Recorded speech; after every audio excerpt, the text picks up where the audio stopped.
Hi. For those of you that don't know me, I am Dr. Craig Rubenstein. I practice both in Medford, Long Island and on 46th Street in Manhattan. I am planning on presenting different and interesting cases on a regular basis. Today, I want to start with one that is very apropos due to our change in lifestyle because of the coronavirus pandemic. This is a very important case that I just had this past Tuesday in Manhattan.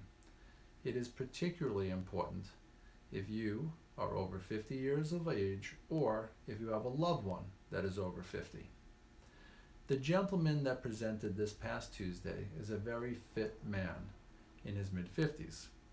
He is of normal weight and exercises many times a week. A week ago Friday, he felt his calf muscle on the left side bothering him after doing some stationary bike riding and then some Pilates exercises. Although he is pretty active and regularly exercises, he, like many people, have had to change the way they exercise due to the gyms being closed, etc. He assumed he had injured his calf muscle to some degree during exercising. It didn't bother him too much the next day, and then he was trying to exercise some more and stretching things out, and then felt some more problems with his calf muscle over the next day or two. Then his calf muscle became incredibly tight and painful and even swollen. He tried icing it to no avail and called to come in on Tuesday morning. After examining his calf and seeing that it was nearly twice the size of his other and that his left thigh was also slightly swollen, I continued my exam and did find that he had a pinched nerve from his lower back on that side, but that would not explain this type of swelling. That can happen in the arm sometimes due to something called thoracic outlet syndrome, but after 30 years of treating patients, I had never seen that in the leg before. He also had what is called pitting edema. It is where you press your finger into the swollen area and it creates a dent. The lower leg was also a little red compared to the other. We discussed different types of exercises that he's been doing and the changes that he's made since the coronavirus pandemic, but nothing made sense in relation to this type of swelling.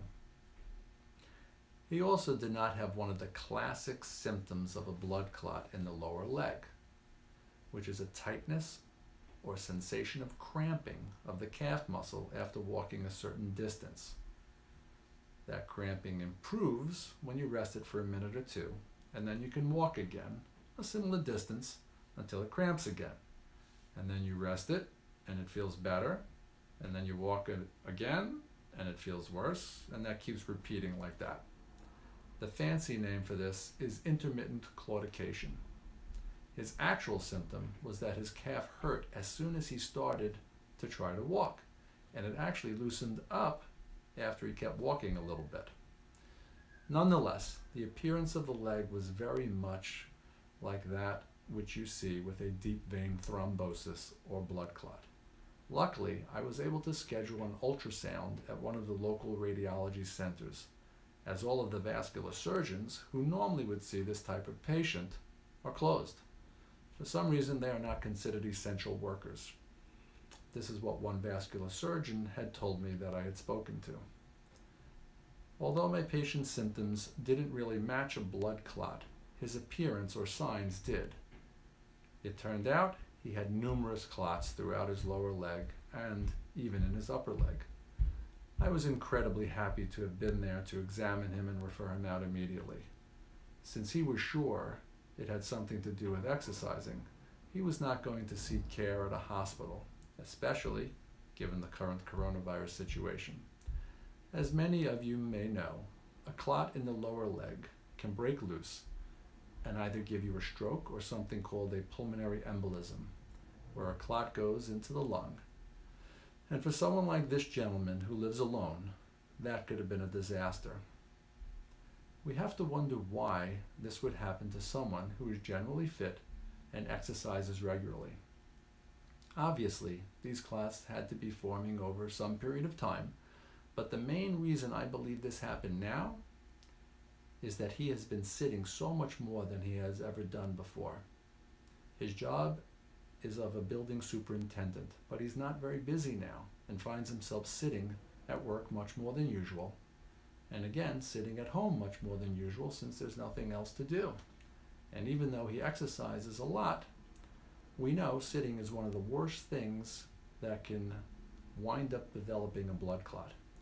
This is why it is so important for everyone else to make sure that they get up as often as possible and walk around. Most people are just sitting so much more than they ever have before. They're not going out as much, and many people just binge watch some television shows or movies, or they're sitting and reading books all day for many, many more hours than usual. If you know anyone that's 50 years old or older, even if they have or don't have a pre-existing heart condition, it is imperative that you or they continue to move around and do not sit for more than an hour at a time. I hope you found this case interesting and potentially helpful for you or a loved one. Until next time, be safe and be well. Thank you.